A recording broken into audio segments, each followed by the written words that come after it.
Hello friends, welcome to GS exam centre. दोस्तों, आज के इस वीडियो में जीके का टॉप महत्वपूर्ण प्रश्न को कवर करेंगे। दोस्तों, ये प्रत्येक प्रश्न सिलेक्टेड प्रश्न है और आपके प्रत्येक एग्जाम के लिए काफ़ी उपयोगी है।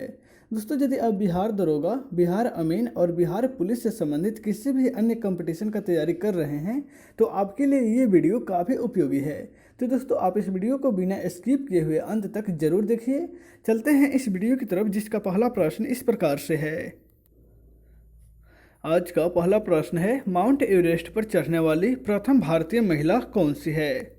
माउंट एवरेस्ट जो सबसे ऊंची चोटी है, हिमालय पहाड़ की सबसे ऊंची चोटी है और इसी के साथ यह विश्व में सबसे ऊंचा चोटी है। इस पर चढ़ने वाली प्रथम भारतीय महिला कौन है? तो राइट आंसर होगा ऑप्शन सी, बछेंद्री पाल प्रथम भारतीय महिला हैं जिन्होंने माउंट एवरेस्ट के शिखर पर चढ़ी थी। ऑप्शन सी इसका राइट आंसर हो जाएगा। नेक्स्ट है क्वेश्चन नंबर 2। चांद पर उतरने वाला दूसरा व्यक्ति कौन है? चांद पर उतरने वाला दूसरा व्यक्ति इनमें से कौन है? तो राइट आंसर हो जाएगा ऑप्शन बी, एडविन एल्ड्रिन चांद पर उतरने वाला दूसरा व्यक्ति हैं। ऑप्शन बी इसका राइट आंसर हो जाएगा। 1969 ईस्वी में नील आर्मस्ट्रॉन्ग और एडविन एल्ड्रिन जो हैं यह दोनों चांद पर गए थे।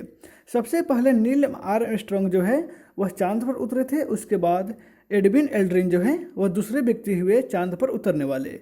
दोनों एक ही साथ 1969 ईस्वी में यह चांद पर पहुंचे थे।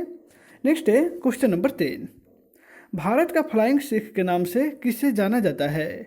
भारत के फ्लाइंग सिख के नाम से राइट आंसर होगा ऑप्शन बी, मिल्खा सिंह को भारत का फ्लाइंग सिख कहा जाता है। ऑप्शन बी इसका राइट आंसर हो जाएगा। नेक्स्ट है क्वेश्चन नंबर 4। नीति आयोग का पदेन अध्यक्ष कौन होता है? नीति आयोग का पदेन अध्यक्ष राइट आंसर होगा ऑप्शन बी, प्रधानमंत्री जो हैं वह नीति आयोग के पदेन अध्यक्ष होते हैं। इसकी स्थापना 1 जनवरी 2015 को की गई थी। नीति आयोग की स्थापना जो है 1 जनवरी 2015 को की गई थी। यह राष्ट्रीय योजना आयोग के बदले में नीति आयोग की स्थापना की गई है। नीति का फुल फॉर्म होता है national institution for transforming India और इसकी स्थापना सबसे महत्वपूर्ण है जो 1 जनवरी 2015 को हुई थी और इसका पदेन अध्यक्ष प्रधानमंत्री होते हैं। नेक्स्ट है क्वेश्चन नंबर 5। टाइफाइड किसके माध्यम से होता है? टाइफाइड जो है यह बीमारी के जनक इनमें से कौन सा सूक्ष्म जीव है? तो राइट आंसर हो जाएगा ऑप्शन बी, जीवाणु यानी कि बैक्टीरिया। टाइफाइड जो है वह बैक्टीरिया के कारण होने वाला बीमारी है। नेक्स्ट है क्वेश्चन नंबर 6। अंगोरवाट का मंदिर का निर्माण किस शासक ने कराया था? अंगोरवाट का मंदिर, यह मंदिर कंबोडिया में स्थित है और इसका निर्माण जो है किस शासक ने कराया था? तो राइट आंसर होगा ऑप्शन डी, सूर्यवर्मन द्वितीय के द्वारा इस मंदिर का निर्माण कराया गया था। अंगोरवाट का मंदिर यह कंबोडिया में स्थित है। नेक्स्ट है क्वेश्चन नंबर 7। भारत एक्सप्रेस किन दो देशों के बीच परिचालित हो रही है? भारत एक्सप्रेस यह एक ट्रेन है और यह किन दो देशों के बीच परिचालित हो रही है? तो राइट आंसर होगा ऑप्शन डी, भारत और पाकिस्तान के बीच जो है यह परिचालित होने वाली ट्रेन है। ऑप्शन डी इसका राइट आंसर हो जाएगा। नेक्स्ट है क्वेश्चन नंबर 8। मानव शरीर में रक्त की कमी को क्या कहा जाता है? मानव शरीर में यदि रक्त की कमी हो जाती है तो इसे क्या कहा जाता है? तो राइट आंसर हो जाएगा ऑप्शन ए, एस्कीमिया। इसे बीमारी को जो है एस्कीमिया के नाम से जाना जाता है। ऑप्शन ए इसका राइट आंसर हो जाएगा। नेक्स्ट है क्वेश्चन नंबर 9। एक्स रे की खोज किस वैज्ञानिक ने किया था? एक्स रे यानी कि एक्स किरण की खोज जो है वह किस वैज्ञानिक के द्वारा किया गया था?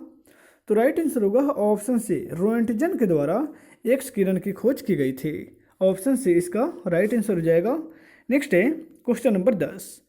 यांत्रिक ऊर्जा से वैद्युत ऊर्जा में किसके द्वारा परिवर्तन किया जाता है? यांत्रिक ऊर्जा से वैद्युत ऊर्जा में किसके द्वारा परिवर्तन किया जाता है? तो राइट आंसर होगा ऑप्शन डी,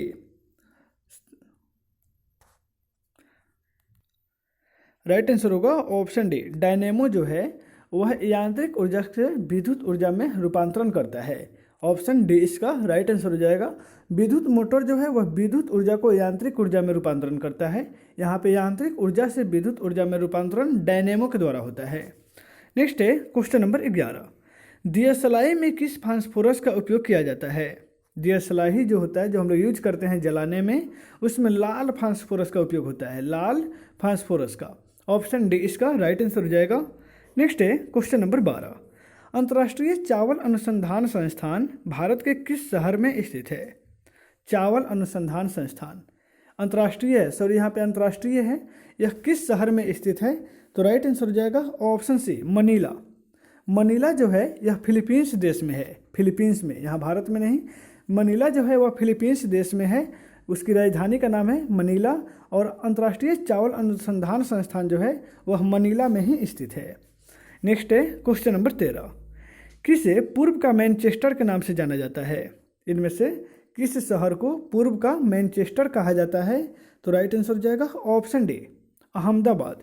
यह गुजरात राज्य में स्थित है और इसे पूर्व का मैनचेस्टर के नाम से जाना जाता है। नेक्स्ट है क्वेश्चन नंबर 14।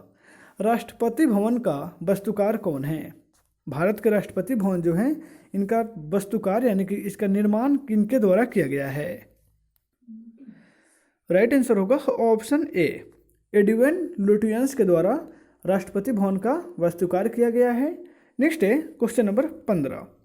पीलिया बीमारी शरीर के किस अंग को प्रभावित करती है? पीलिया जो है वह शरीर के किस अंग को प्रभावित करती है? तो राइट आंसर होगा ऑप्शन डी लीवर को, यानी कि यकृत को पीलिया प्रभावित करती है, जो वायरस से होने वाला बीमारी है। नेक्स्ट है क्वेश्चन नंबर 16। टिहरी जल विद्युत परियोजना किस नदी पर बनाई गई है? टिहरी जल विद्युत परियोजना यह इनमें से किस नदी पर बनाई गई है? तो राइट आंसर हो जाएगा ऑप्शन डी भागीरथी नदी पर। नेक्स्ट है क्वेश्चन नंबर 17। नेपानगर अखबारी कागज फैक्ट्री भारत के किस राज्य में स्थित है? नेपानगर जो अखबारी कागज फैक्ट्री के लिए प्रसिद्ध है, यह भारत के मध्य प्रदेश राज्य में स्थित है। ऑप्शन डी इसका राइट आंसर हो जाएगा। नेक्स्ट है क्वेश्चन नंबर 18। 3 बीघा कॉरिडोर किन 2 देशों के बीच स्थित है? 3 बीघा कॉरिडोर राइट आंसर होगा ऑप्शन डी, यह जो है भारत और बांग्लादेश के बीच स्थित है। 3 बीघा कॉरिडोर जो है वह भारत और बांग्लादेश के बीच स्थित है। नेक्स्ट है क्वेश्चन नंबर 19। पुलित्जर पुरस्कार किस क्षेत्र में दिया जाता है? पुलित्जर पुरस्कार जो है यह किस क्षेत्र में दिया जाता है? तो राइट आंसर होगा ऑप्शन डी पत्रकारिता के क्षेत्र में पुलित्जर पुरस्कार से सम्मानित किया जाता है। ऑप्शन डी इसका राइट आंसर हो जाएगा। नेक्स्ट है question number 20। Namdapha national park यह किस राज्य में स्थित है? नामदफा नेशनल पार्क यह भारत के किस राज्य में स्थित है? तो राइट आंसर हो जाएगा ऑप्शन बी, यह भारत के अरुणाचल प्रदेश राज्य में स्थित है। ऑप्शन डी इसका right answer, sorry option B इसका राइट आंसर होगा अरुणाचल प्रदेश में। नेक्स्ट है क्वेश्चन नंबर 21। शिव समुद्रम द्वीप का निर्माण किस नदी के द्वारा किया गया है? शिव समुद्रम द्वीप जो है यह किस नदी के द्वारा इसका निर्माण हुआ है? तो राइट आंसर होगा ऑप्शन सी कावेरी नदी से शिव समुद्र द्वीप का निर्माण हुआ है। ऑप्शन सी इसका राइट आंसर हो जाएगा। नेक्स्ट है क्वेश्चन नंबर 22। एंजाइम का निर्माण किस में होता है? एंजाइम का निर्माण जो है इनमें से किस में होता है? तो राइट आंसर हो जाएगा ऑप्शन सी एंजाइम का निर्माण जो है वह प्रोटीन में होता है। ऑप्शन सी इसका राइट आंसर हो जाएगा, यानी कि प्रोटीन से एंजाइम निर्मित होता है। नेक्स्ट है क्वेश्चन नंबर 23। सौर परिवार का सबसे बड़ा ग्रह इनमें से कौन सा है? सौर परिवार का सबसे बड़ा ग्रह राइट आंसर होगा ऑप्शन बी बृहस्पति जो है वह सौर परिवार का सबसे बड़ा ग्रह है और इसको बाह्य ग्रह के नाम से भी जाना जाता है, यानी कि ऑप्शन बी इसका राइट आंसर हो जाएगा। नेक्स्ट है क्वेश्चन नंबर 24। यहाँ पे जो है बृहस्पति जो है वह बाह्य ग्रह में स्थित है, बाहरी भाग में स्थित है, यानी कि सौर परिवार में कुल टोटल 8 ग्रह हैं, जिसमें बुध, शुक्र, पृथ्वी और मंगल, यह 4 ग्रह जो है वह आंतरिक ग्रह के नाम से जाना जाता है, और बृहस्पति, शनि, अरुण और वरुण, ये 4 ग्रह जो है इनको बाह्य ग्रह के नाम से जाना जाता है। तो सौर परिवार का सबसे बड़ा ग्रह जो है वह बृहस्पति है और यह बाहरी कक्षा में स्थित है। नेक्स्ट है क्वेश्चन नंबर 24। वायुमंडल में ओजोन छिद्र किस स्थान पर है? वायुमंडल में ओजोन छिद्र जो है वह किस स्थान पर है? तो राइट आंसर होगा ऑप्शन सी अंटार्कटिका में। अंटार्कटिका रेखा के सामने जो है वायुमंडल में ओजोन छिद्र है ऑप्शन सी इसका राइट आंसर हो जाएगा। जो वर्तमान में लॉकडाउन के कारण वह छिद्र अभी बंद हो चुकी है। नेक्स्ट है क्वेश्चन नंबर 25। राष्ट्रीय ध्वज में कुल कितनी तिलियां हैं? भारत की जो राष्ट्रीय ध्वज है उसके चक्र में कुल कितनी तिलियों की संख्या है? तो राइट आंसर होगा ऑप्शन ए 24। कुल टोटल 24 तिलियां हैं। नेक्स्ट है क्वेश्चन नंबर 26।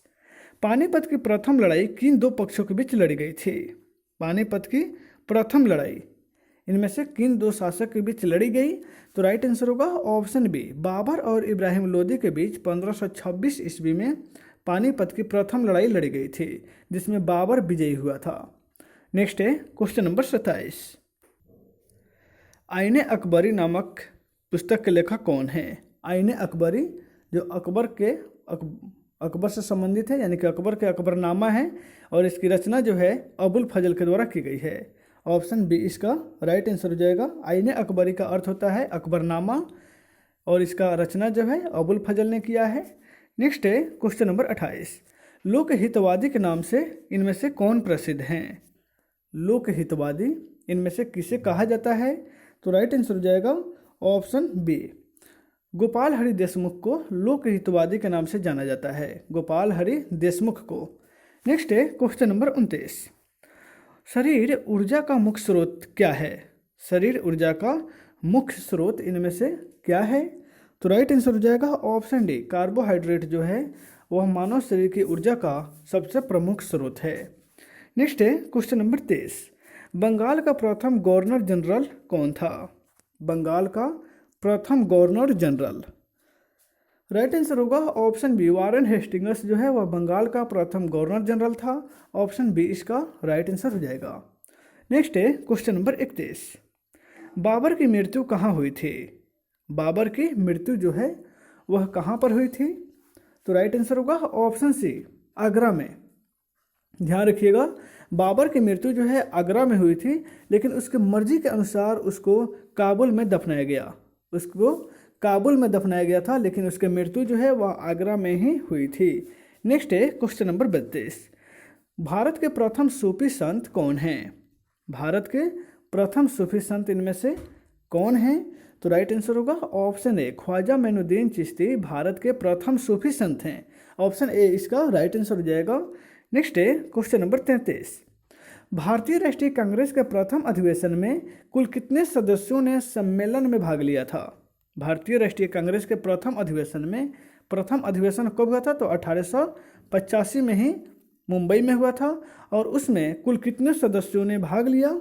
तो राइट आंसर हो जाएगा ऑप्शन ए कुल 72 सदस्यों ने भाग लिया था। नेक्स्ट है क्वेश्चन नंबर 34। भारत में ऑपरेशन फ्लड की शुरुआत कब हुई थी? ऑपरेशन फ्लड जो है इसकी शुरुआत कब हुई? तो राइट आंसर होगा ऑप्शन ए 1970 ईस्वी में भारत में ऑपरेशन फ्लड शुरू हुई थी। ऑपरेशन फ्लड जो है वह दूध उत्पादन से संबंधित है। ध्यान रखिएगा, दूध उत्पादन से, फ्लड माने बाढ़ होता है, लेकिन यहाँ पे ऑपरेशन फ्लड जो है वह दूध उत्पादन से संबंधित है। और इसका जनक जो है डॉक्टर वर्गीज कुरियन है। ऑपरेशन फ्लड के जनक डॉक्टर वर्गीज कुरियन है। नेक्स्ट है क्वेश्चन नंबर 35।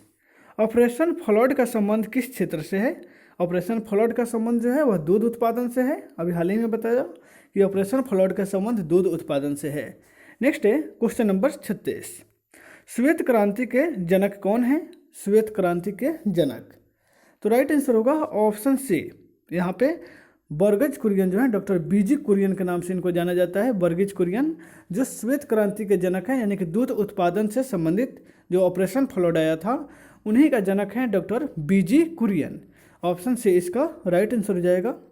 नेक्स्ट है क्वेश्चन नंबर 37। अंतर्राष्ट्रीय तिथि रेखा किस महासागर से होकर गुजरती है? अंतर्राष्ट्रीय तिथि रेखा जिसे 0 डिग्री प्रधान मध्य रेखा के नाम से जाना जाता है। अंतर्राष्ट्रीय तिथि रेखा को 0 डिग्री प्रधान मध्य रेखा के नाम से जाना जाता है। यह जो है प्रशांत महासागर से होकर गुजरती है। नेक्स्ट है क्वेश्चन नंबर 38। किसे शरीर का रक्षक कहा जाता है? इनमें से किसे शरीर का रक्षक कहा जाता है? तो WBC को, यानी कि श्वेत रक्त कण, यानी कि व्हाइट ब्लड सेल को शरीर का रक्षक के नाम से जाना जाता है। व्हाइट ब्लड सेल, WBC का फुल फॉर्म होता है व्हाइट ब्लड सेल, और इसका जीवन काल जो है मात्र 2 से 4 दिन का होता है। 2 से 4 दिन WBC का जीवन काल होता है, जो शरीर का रक्षक भी है, लेकिन इसका जीवन काल 2 से 4 दिन होता है। इसका पुनः निर्माण शरीर में होते रहता है। RBC जो है, जिसका फुल फॉर्म होता है रेड ब्लड कण, यानी कि RBC रेड ब्लड सेल, और इसका जीवन काल जो होता है 1 महीना से लेकर के 4 महीना के बीच होता है, यानी कि 30 से 120 दिन के बीच इसका जीवन काल होता है। नेक्स्ट है क्वेश्चन नंबर 39। भारतीय रिजर्व बैंक की स्थापना कब की गई थी? भारतीय रिजर्व बैंक की स्थापना 1935 ईस्वी में की गई थी। ऑप्शन सी इसका राइट आंसर हो जाएगा। ऑप्शन सी, भारतीय रिजर्व बैंक की स्थापना 1935 में की गई थी और इसका राष्ट्रीयकरण जो है वह 1949 में किया गया था। नेक्स्ट है क्वेश्चन नंबर 40। कृत्रिम उपग्रह में विद्युत ऊर्जा का मुख्य स्रोत क्या होता है? कृत्रिम उपग्रह में विद्युत ऊर्जा का मुख्य स्रोत जो है वह सौर सेल है। ऑप्शन बी इसका राइट आंसर हो जाएगा। तो दोस्तों आज के इस वीडियो में बस इतना है, फिर मिलते हैं नेक्स्ट वीडियो में। Take care.